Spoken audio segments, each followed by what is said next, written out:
Hey, what's going on, everybody? Todzilla here with Zilla Fantasy Elite. We are going into our Thursday night theory here with Green Bay heading into Detroit. We'll just get right into it here. First things that we normally do for this, we look at our Vegas game total. It is at 51.5. That is very healthy. So when it's that high, I start thinking my kickers and my defense probably aren't in play for top six players unless there's going to be a super kicker week or something. But this does not look like one of those games where you're going to want to focus on defense or kickers here based off of the Vegas game total of 51.5. So we have 51.5 Vegas game total. The Vegas line is 3.5-point home favorites here for Detroit. Detroit is at 27.5 for their team implied total. Green Bay at 24. Getting into the offensive pass protection side. So this is where we're going to start looking at all of these matchups. So we have offensive pass protection here for Green Bay versus the defensive pass stuff for Detroit. Very first one we're going to look at is this matchup right on top of each other. Green Bay's offensive pass protection number 2, so they're not taking a lot of sacks. And then Detroit's defensive pass rush is red at 26th.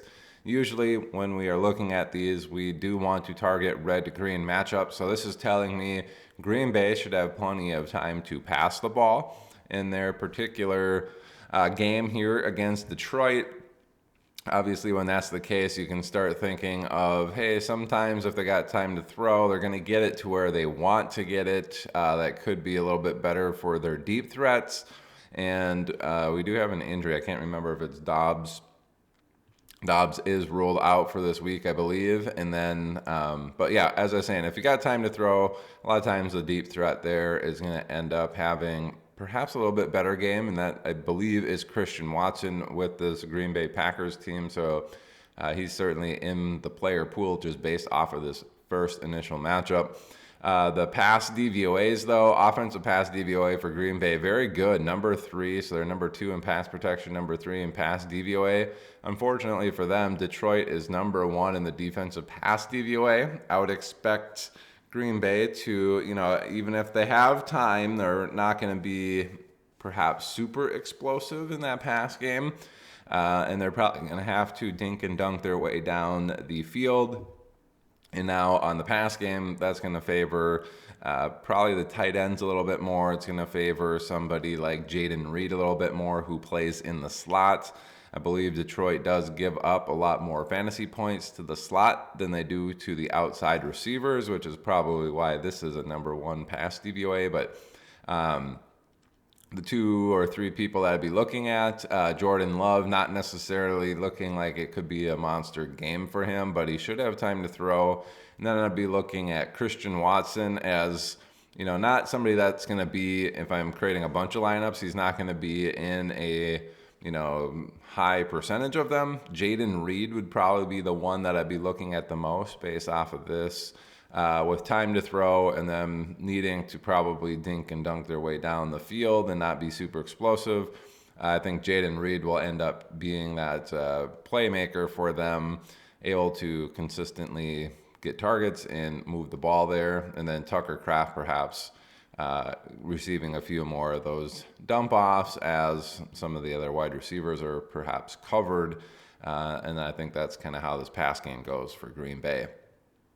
All right, now getting into the run blocking side, we have offensive run blocking. This is basically, was it a negative play? Was it a 0 to 5 yard play? Was it a 5 to 10 or a 10 yard plus type of play? Green Bay is number 12 in that, so a little bit above average. Detroit, though, number 4 in stopping the run. That's a slight advantage there for Detroit. So maybe expect a few more plays that are, at the line of scrimmage or behind the line of scrimmage here in the run game for Green Bay. Not necessarily great for Jacobs there, but the run DVOA, number 5, Detroit, number 4. Again, with Green Bay being number 3 and number 5 here in the DVOA categories, they're used to being able to be pretty effective against the opposing defense, I guess, and what their normal play was. So the DVOA, it's looking at all of the play is in a particular situation. Let's say it's second quarter, you're down by 3 points, and there's 8 minutes left. It's second down and 4, and you're going to do a run play. Here's the average run play in that scenario. This is what it gains. Let's say it's 4 yards. You get 5, but you're playing against a defense maybe like the Panthers, who typically average maybe 5.5 or 6 in that situation.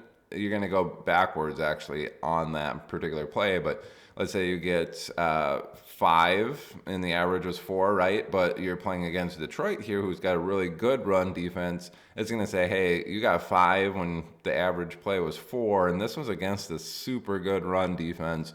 So we're going to give you a little bit of an extra boost, even above you being above that typical play in the NFL. So Green Bay is used to being very good at that. Detroit on defense is also used to being very good against the opposing offense. So I think Green Bay is going to struggle a little bit on the offensive side, just based off of this. It's going to be a little bit more tough sledding than they're used to. They're really going to have to fight for their points. And based off of kind of what I'm seeing here, their kicker actually may end up kicking quite a few field goals. It's in a dome, could be very successful there, despite having some issues earlier on in the season. But wouldn't be shocked to see maybe 3 field goal attempts or 4 field goal attempts out of this Green Bay kicker in this particular matchup, as you know, they're maybe a little bit successful because they can get some time to throw the ball, but then they struggle a little bit, sustaining drives because this DVOA is not very good. This run blocking part isn't very good. And a lot of times when that's the case, your drive's going to stall out, and then your kicker gets opportunities at that point. Now heading to the home team here, Detroit, they are favored in this. Their offensive pass protection, number 12. It's versus Green Bay's pass rush, which is 20. That's a pretty decent favor for Detroit. They're a little bit above average. Green Bay a little bit below average there, both by about 4. So 16 would be roughly in the middle of the entire NFL. Detroit's 4 better than that, and Green Bay's 4 worse. This is indicative that Goff should have a decent amount of time to throw. It's not an astronomical, green to red matchup for Detroit's offensive pass protection, but this is a pretty healthy 8 gap here, which tells me that Detroit should be all right with their time to throw, which is always good to know. They're not going to have to get the ball out super quick in this particular matchup. And then when you get to the DVOA, it's a little bit closer. Detroit inside the top 10 at number 9, but Green Bay at number 12. This one's a little bit closer. Typically when it's closer like that, I'll say studs eat in those scenarios. With the time to throw, again, that could be beneficial for Jameson Williams. With a little bit more time to throw, they can get some of those deep shots to him. But with the DVOA being close and more of the studs eat type of scenario, I think that favors a little bit more Amon-Ra St. Brown and Sam Laporta in a matchup like this, where, hey, yep, we're going to have time to throw. The defense is, pretty much on par with our offense. I would expect Amon-Ra St. Brown and Laporta to have a little bit more action than perhaps Jameson Williams, who's been more of a boomer bust. This is looking like it might be one of those where he gets 3 or 4 receptions, 40, 50 yards, but he doesn't provide you with a bunch of boom aspects to it. Now, in the run game, we have Detroit number 1 in run blocking, Green Bay number 13 in stopping the run. That's a pretty healthy gap of 12 there. So Detroit should be very effective getting positive yardage on a play-by-play basis when they're running the ball. And then the run DVOA, number 2 versus number 12. It's a difference of 10. Again, another pretty healthy gap here. This is just telling me that the best of the 4 matchups here, Green Bay pass, Green Bay rush, Detroit pass game, Detroit rush game. The rush game is the best of these 4 matchups, and I would expect the running backs to eat in this particular scenario, especially if the offense is going to have time to throw, getting the ball to their studs a lot, and then being super effective running the ball. I see Detroit scoring a bunch of points in this. It's probably going to lead to Green Bay needing to pass a little bit more, which is even more reason to fade this run game, which is the worst of the 3 matchups, worst of the 4 matchups out of all of this is the Green Bay run game. So I'm probably going to fade Josh Jacobs in this just because they're going to have time to throw the ball, which is going to lend itself to not dumping it off as often. The run game looks like it's going to struggle a little bit, and then Detroit's offense looks like it should be pretty good against this Green Bay defense, and I would expect them to be up and throwing a little bit more, so it's probably taking the ball out of the hands of Josh Jacobs in this particular matchup, so I wouldn't be interested in playing him in DFS. I'd be looking at either or both of these Detroit running backs. They could be heavily involved. Just based off this matchup, I wouldn't be surprised to see, the two of them score 3 touchdowns. So multi-touchdowns for one of them at least in this game based off of this. So take that in consideration when you're making your lineups. It looks, studs eat for Detroit. Their running backs are studs. It's going to be an expensive build. So take that into consideration. You're going to have to find some cheap players somewhere. That could be Green Bay kicker. It could be, a weirdo tight end here for Detroit who scores a touchdown, gets 2 receptions, 6 yards on the day, but one of those receptions is a goal line touchdown.